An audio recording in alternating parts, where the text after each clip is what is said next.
Dwayne. I'm an addict and alcoholic. Dwayne? Thanks, Wendy, for asking me to share.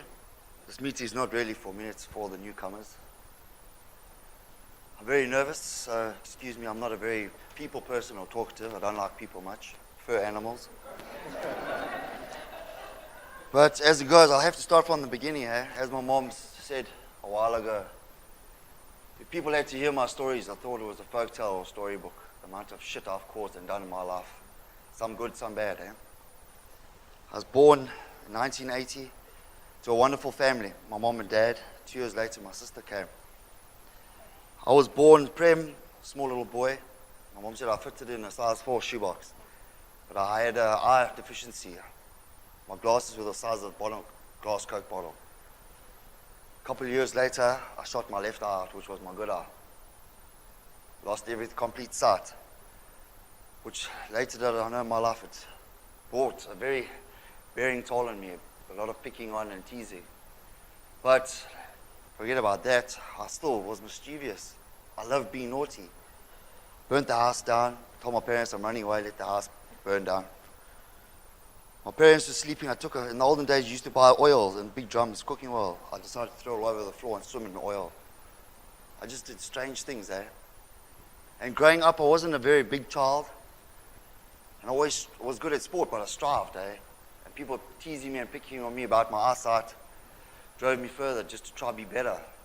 And with trying to strive being better, I was well liked, but I always wanted to push the envelope. I needed to be better.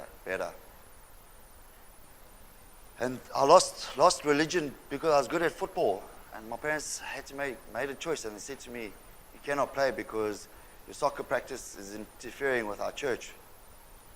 And then I thought to myself, well, if that's the case, the men upstairs can kiss my ass, eh? And I found being a bully also made me escape a lot. I don't know, I always feared of not being liked or the fear of the unknown. My whole life I've been chasing dreams or running from something. And every time I've dreamed of something, I've always managed to get it. And once I've got it, I never was happy, eh? And then I made a choice to go to high school far away, which is like a reformatory. You couldn't get expelled. Trust me, I tried, eh? I tried so hard. The more warning letters I got, the better chance I became a prefect. But my parents would have to drive 340 k's to the headmaster's office, sit there, get told, your son is this, your son is that. My dad just said, hit him.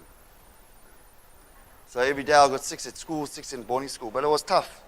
Standard 7, we were all studying. The worst thing I ever saw in my life is my best friend get killed in front of me. It was by accident. They got caught smoking. They were one crew, we were another crew. And just by picking that up and throwing him on a table, he died straight in front of us.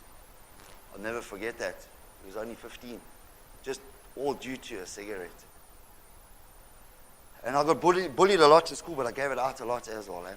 I found freedom in hurting people because I didn't like to be hurt. I always put this whole persona on, I'm this tough guy. Meanwhile, I'm scared. I'm a scared little boy. Still today, I'm petrified of life. I'm scared of everything. But I put this persona on that, don't mess with me. Otherwise, you'll suffer my wrath. Meanwhile, it was all just a persona bullshit, my own imagination. I tried to be something I wasn't. I was good at school. My grades were fantastic. I was good at athletics. I always got chosen for athletics, rugby, and swimming to go for Northern Natal. But as soon as I got there, I backed off. I thought I wasn't good enough, so I just wouldn't go. Came a trick. No, standing 9, my old man, I said to my old man, I want a new dirt bike. My old one's too slow. I want to still be part of the cool crowd. Little did I know my mom and dad were suffering financially. They weren't stable like they used to be.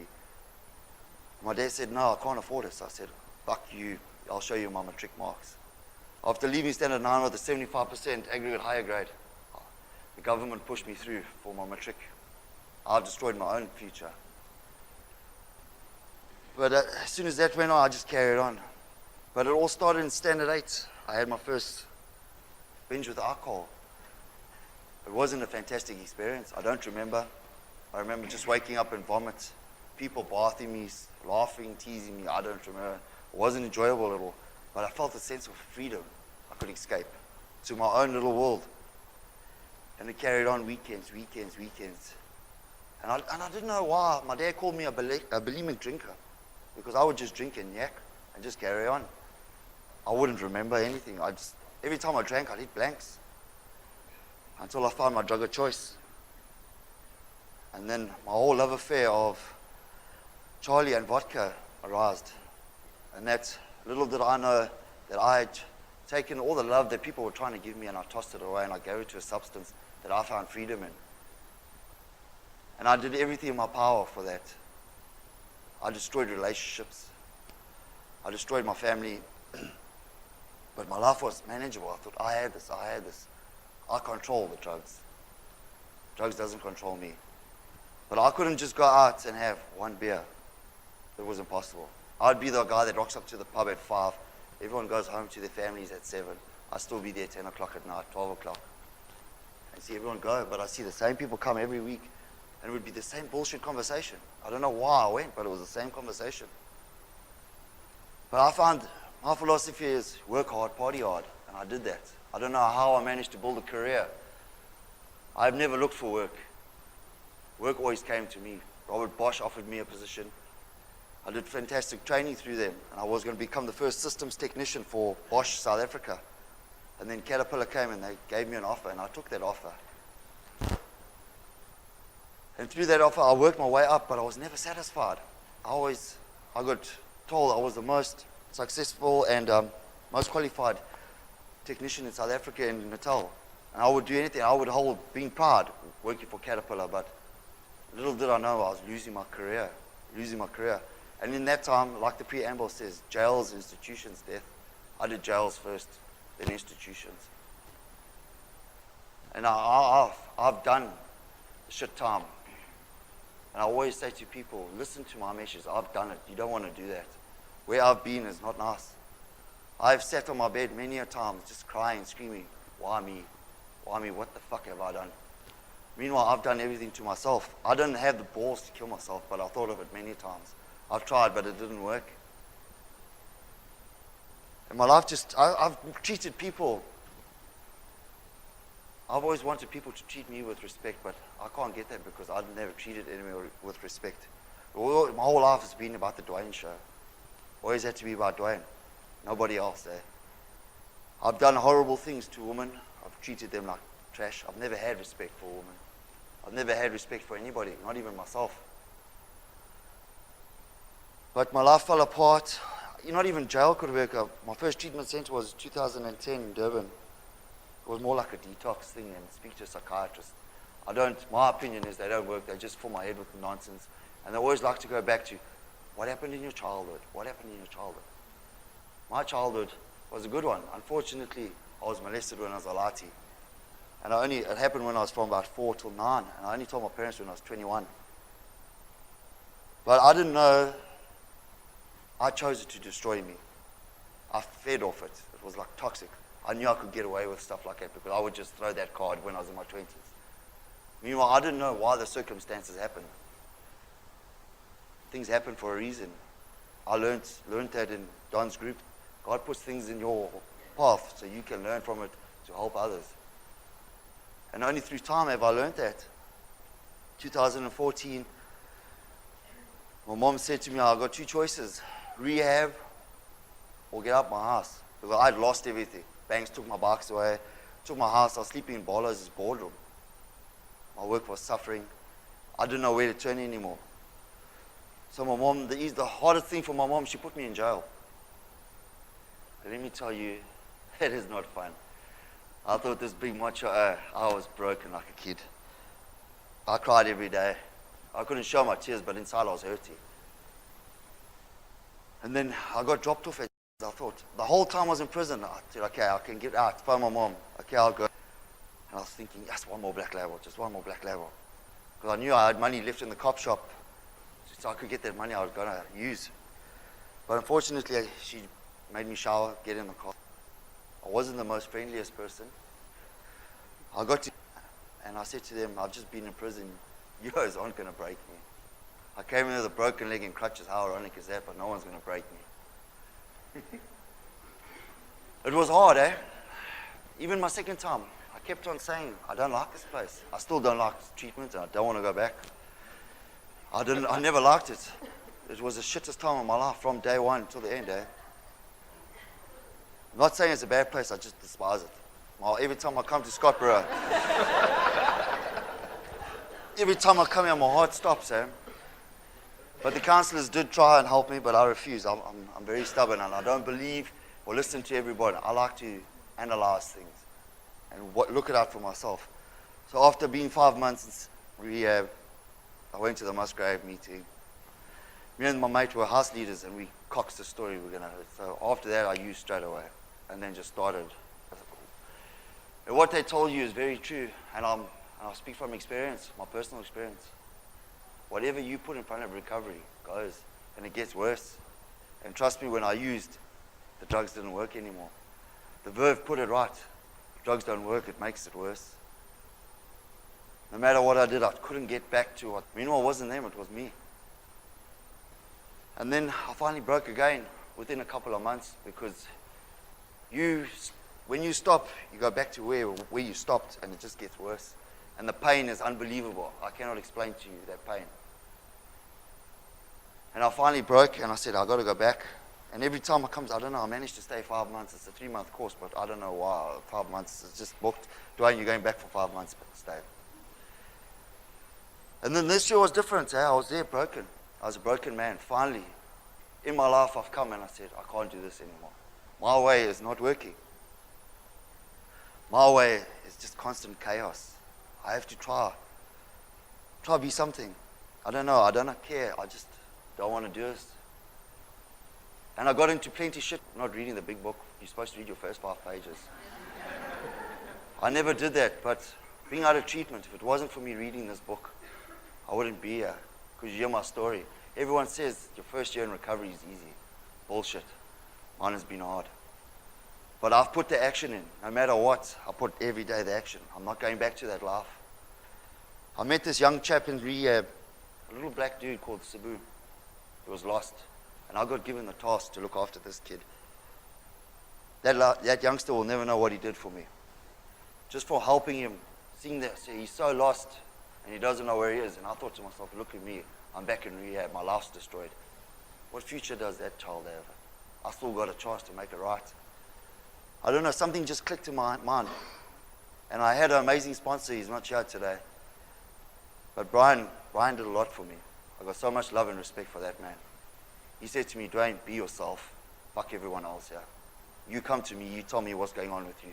I want you to be open and honest with me. And I did. If I didn't feel right about something, why is this, why is that? And he said to me, when you come into my office, you'll see. And you just look at me with a stupid look and just smile and say, go help someone. And unfortunately it does. I left treatment after 5 months. I asked to stay. For the first time, I didn't get told stay another month like my first time. I asked, can I stay another month? They said yes. I asked for another one because I felt I wasn't right. Got a job with a mate in Maritzburg. It was a tough 4 months. I was lonely, but I did my 90 and 90. I did my recovery. I did everything the way I was. And constant through my higher power. If I didn't, through God, I wouldn't be here today. It's only through the God, because I give up everything. I just say, it's not my will, it's yours. But I have the power of my choice. I can choose to go back, or I can choose to carry on. No matter how hard it is, it's better where I was than where I was. Because where I was, it was hell.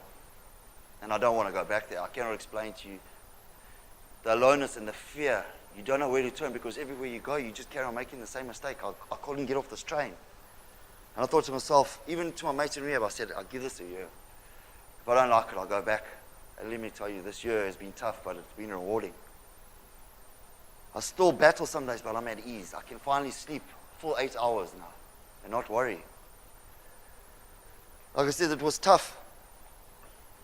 I was very, very lonely, but I just kept on putting the action. Then I finally got a chance to go to Joburg. From my sister not wanting me. She was more hurt than anything. She was disappointed in her brother. But she gave me a second chance. She said, come to Joburg.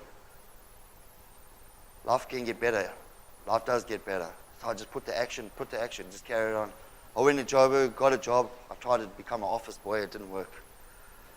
I'm not that type to sit in an office, speak to people, and try to listen to a boss every day. No matter how much trouble I got into for unknown reason, but I did my job.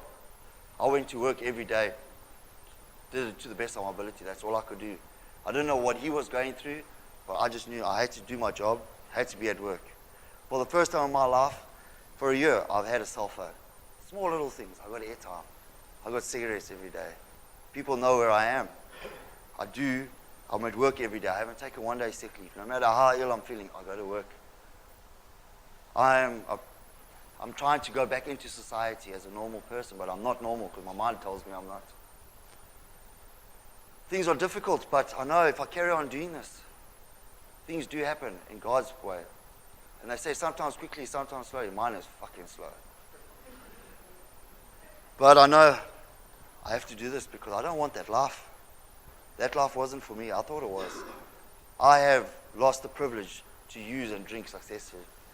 And I don't want that. I don't have any urge to drink or use because I know I don't have a second chance. There's no more jails. There's no more institutions. There's death. In my active, there was a bunch of us, 5 of us mates. We called it the 32 Club. None of them made 32 years old. I was the only one that made past it, and I always used to say, why me? There's a lot of things I don't remember. I lost my dad when I was 28. I don't remember his funeral. I don't remember a lot of my life. And when I sit down and I try to think back on my life, I don't have any good memories. It's all bad. And my mind always tries and thinks about the good times. There was no good times on drugs. It was just always pain, suffering. And it's an emptiness. I was chasing empty. But now life has come right. Slowly, but surely, I've through the grace, like I said, through the grace of God, my whole purpose is to make my amends and to go out and help the fellow suffering addict. Even when I left treatment, everyone said to me, stick with the winners. I said, there's no ways. I'm here to help my friends that fall. When they fall, I'm there to phone. I've done it many a times. It doesn't matter how hard they fall. I just reach out and I say, I'm here. I'm a friend. If you need help, you know I'm always here. And I always check up on them. Because that is keeping me sober, is helping the fellow addict. There's no point helping a guy that's doing strong. My job is to go and help someone that's suffering. That's the only reason why I'm still here. And it was hard because I went to Joburg and I was staying in Pretoria and I was working Joburg Central. So it was 9 hours work, 6 hours travel. I wasn't doing meetings. My sponsor fired me because I didn't tell him I was going to Joburg. But all I knew is I had to sit and go through the big book, do my review of my day, and just get on my knees every day and just ask for guidance. And then my one mate sitting next to me, Nick, I love this boy. He phoned me and he asked me, are you all right? I said, no, yeah, I am. He asked me, am I doing meetings? And I was honest. I said, no. And he said, put the action in. What did I do? I went and put the action in. I found an amazing fellowship in Joburg. It's called the CA Fellowship. Amazing bunch of guys. The preambles are amazing, but everything's done through the big book. And no matter what I'm going through, I just go through the big book and I can see the clarity and how it helps me in my life. And it says there, 100 of us have done this, and 100 of us have succeeded. And that book is so true. If it can happen for them, it can happen for me, it can happen for anyone else. Living life on life's terms is fantastic. I went to the banks and I said to them, hey, I went to rehab again, but I got a job. This is all I can afford. They're not happy about it, but they're grateful. And my biggest amends is just going to meetings, keeping clean, helping them. Not keeping clean doesn't just mean everything's going to be okay. I've got to put the action in. I determine how my day is going to be. I wake up in the morning, I give everybody the time of day. If someone's having a bad day, I say, oh, fuck you, I don't need this. I look at them and say, maybe they're going through hassles. Just be nice to them. Maybe it will turn things around. Just being a nice person has helped me a lot. I never thought I could be nice. It actually feels nice to actually not be helpful and be nice to people. Because it changes me, it changes everyone else. I just live my day just for today. Just for today. How can I be different? How can I see different views? Am I being dishonest? If I'm being dishonest, try to work in a different way and see. Review my day. Am I doing the right thing? Am I doing the right thing? And it's not easy. Sometimes I like, is this what I want? And then I just play the movie through. What happens if I do? And then I know that life, is not for me anymore. Rather stick to this road. It's hard. The road of recovery is hard, but it's as long as I know I put in the action, life is going to be easy. So, changing point happened to me as well now recently. Got to offer a job, good money and everything, but then I was honest. I said I'm an addict. I got a criminal record, and this is who I am, and everything planned out. But then I got found another job, more money. So what does my motive say? Money. Let's go for that one. But I thought, no. Running through my sponsor, I said, this is what's happening. He says, no, you've committed to the first one, take the first one. And they just started messing me around, and one excuse after another excuse. And then I said to the sponsor, hey, my thought is, I need a job. I cannot depend on my family anymore. I got commitments to do. And he said, well, you're doing the right thing. The next choice is take the other one. So all I did, I just phoned the recruitment agency and I said, thanks very much for the offer, but no thanks. I need to make sure my life's all right. Because now, for the first time in my life, I'm doing things right and I don't want to mess it up. It feels good. I didn't think I'd be out of here. But one thing the house on the hill has really shown me, be true to yourself, no matter what. We all cut from the same cloth, no matter what we've done. It's not a competition who's done the worst, who's done that. We're all the same. Doesn't matter how much you use or you didn't use. We all have the same problem. We're crying for help. And that hand is given to you. You can either take it or not. And I took it. I was tired of that deep hole. And I just put everything. I wasn't there to win popularity. I was there to try to change myself. I didn't care what people think of me. I've stopped caring. As long as I know I'm happy, life is going to be good. It's not always easy for me, but I just carry on striving because one person in the house said, don't give up before the miracle, and I'm sure not going to give it up. Because what I've got today, I cannot explain to you. It's tenfold better than what I had. I'm at ease. I'm happy. I'm content. And just being there all the time. My mom is over the moon. And to take my little nephew to school every day, you don't know how much joy that brings me. Just to see that little boy and connect with him. I've hurt him, hurt my mom, hurt my sister big time.